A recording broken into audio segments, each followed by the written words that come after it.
في دروب السبعين أقفز قفزا، وسأبقى على الفناء وصيا.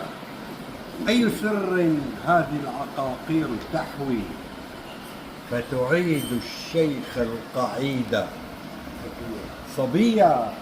أيها المتعبون، يا من يئستم من رجوع الشباب أصغوا إلي. الهوى وبضع حبوب يا أبو حمدي أرجعتني فتى قويا، وابتسامي إلى الحياة اشتياقا، ولقاء الجمال طلق المحيا، واحتسائي كأسا لأصرف هما، وارتشاف الرباب عبا شهيا. كل هذا وذاك يغري ويغري النار، حتى تشوي الجوارح شيا.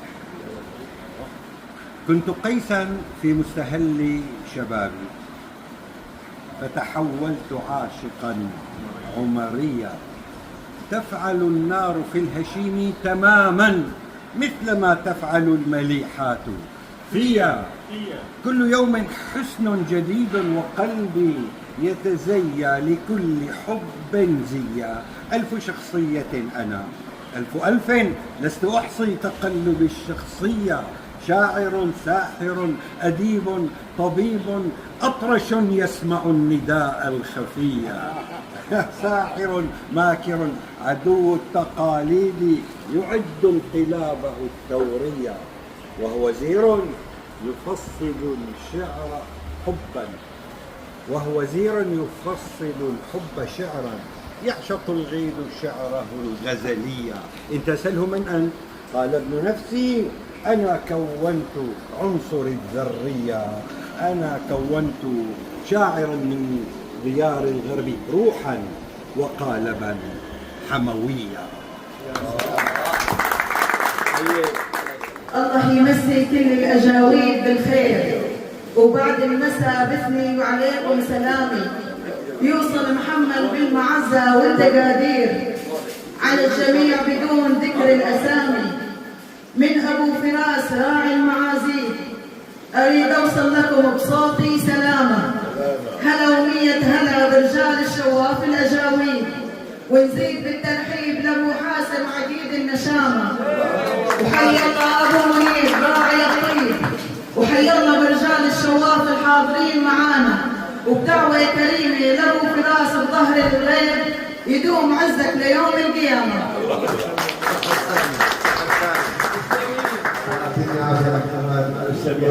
ونكرر شكرا على حضوركم الجميل.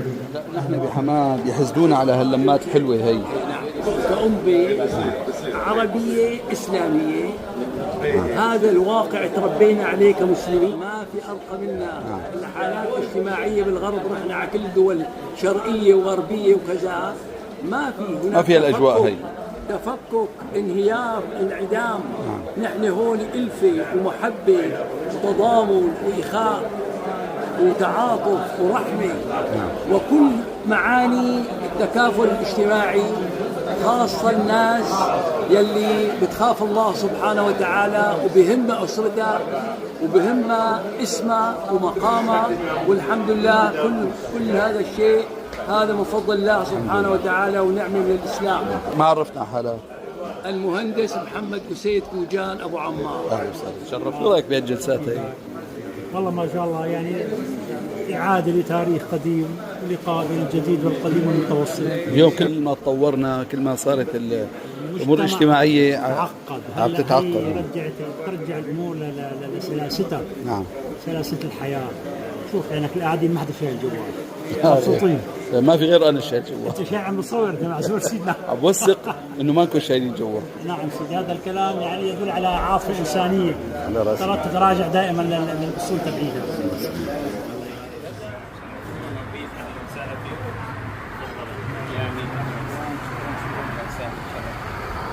ابو عمر، ضيوف ابو عمر. تفضل. تسلموا ايديك. الله حبيبي. صب له الاول. حياك الله.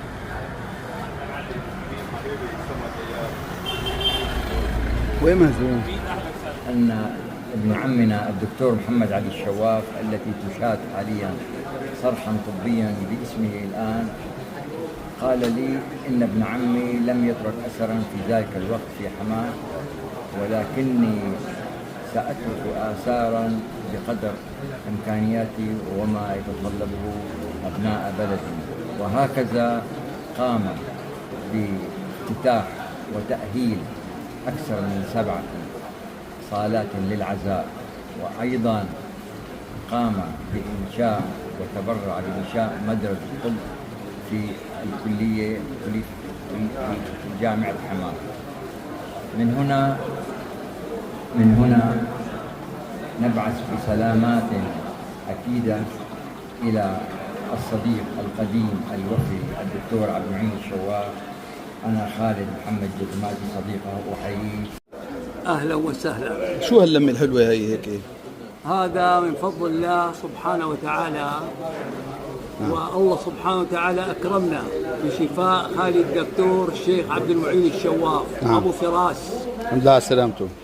هؤلاء الأحباب جاءوا لكي يبتهجوا ويفرحوا مع أهله وزويه وصحبه وأحبابه.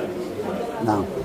بمناسبة أنه الله سبحانه وتعالى شفاء إن شاء الله شفاء تاما. هو بيوحي لك يا مرحب فيه، شرفتوه يا نور العين. شو غدانا اليوم؟ باطرش حموي. باطرش حموي. اهلا وسهلا فيك. شو رايك بهالقعدات هي؟ القعدة هاللمات هي الحموية طبعا لمات حلوة ويا ريت تكرر، بس يعني هالايام كله طابع الحزن. نعم. سايد على المجتمع، يا ريت ترجع الايام الحلوة القديمة. نتذكر بعض شغلات، مثلا الدكتور عبد المعين الله يطول بعمره، احلى لقاء كان لما كان يقول لي انزل جبنا سردين ابو شنب. ايوه. نحن بالبيت. هذا اللقاء عندي اياه كذكريات احلى من 1000 ذكريات، يعني هذا فعلا. هي قبل ما يطلع البساطه قبل، هذا من 50 سنه عم نحكي ما شاء الله، او اكثر، 55 سنه. على سردين ابو الشنب كانت اللقاءات حلوه والقعدات احلى واحلى. يا ريت ترجع هيك ايام ببساطتها وحلاوتها. بهالمناسبه نبعث له بيتين شعر لخالنا تفضل الدكتور الشيخ الدكتور عبد المعين الشواف أبو فراس. تفضل. أبا فراس، يا أرضا زهت وطنا. نعم. ويا رحاب سماء أمطرت شيما، لم يعرف المجد إلا ساحتكم ملاعبا. نعم. وسواها ماتكم قمما. نعم. شتان بين بغاث همها شبع، شتان بين بغاث همها شبع، وبين جارحة بسلك تستشرف القمم. الله. كان رحمة الله عليه يعني من الأطباء المشهورين والمعروفين في حماة، وكان فعلا طبيب الفقراء. نعم. وعلى ما يروى أول طبيب بحماة خصص يوم مجاني للفقراء، ما كان يتقاضى منهم أي أجر للمعاينة.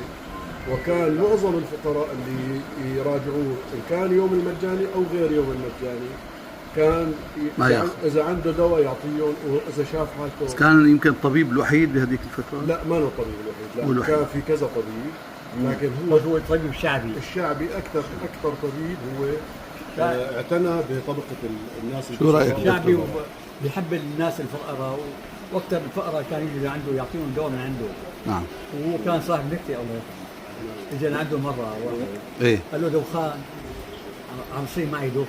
نعم. قال له الشغله بسيطه، في عالم تدفع مصاري حتى تدوخ. صحيح.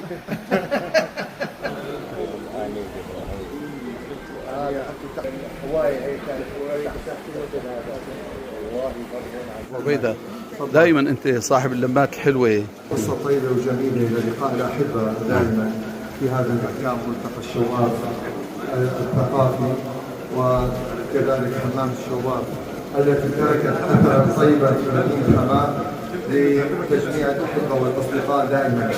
في المواسم الشتوية والصيفية. وهذه المناسبة الكريمة بمناسبة عودة حفيده نايف بن فخر الشواف من جولة حول العالم بلغت مسافتها أكثر من 30,000 كيلومتر. ايش هو الجولة؟ سيارة؟ جولة استكشافية مثل زيارة المعالم العامة في تلك المدن وكذا، وممكن تدون هذه من خلال كتاب ومن خلال هاجر هوني، شو رأيك بتجارة الحمامات؟ تجارة المواد الغذائية. تفضل. لا هي القصة. شو رأيك بهالقعدات هي الحلوة بحمام؟ والله هي زيارة كريمة من عم عبد المعين سوا. وإلى لقاء قريب إن شاء الله. كل شيء جاء ونتمنى له الصحة والسلامة والعافية، ونتمنى للجميع الخير والسلامة. الله يسلمك. ودوم إن شاء الله الجمعات الحلوة بتجتمع بفضل خالنا الدكتور الشيخ عبد المعين الشواف وفراس. هذا نعطيه. الله يطول بعمرك. أهلين. إنه الحمد لله كان عالم من أعلام المدينة أدبا وشعرا وثقافة، وحاول يغير يعني بالمفاهيم التقليدية العادية إلى مفاهيم حديثة ومتطورة، ولا لا تزال آثاره موجودة في المدينة، وهذا دليل ذكره الحسن من الجميع والثناء عليه. والحمد لله هو ختم له على ختمة صالحة وحج بيت الله الحرام، وكان هذا من المآثر الطيبة التي أكرمه الله بها.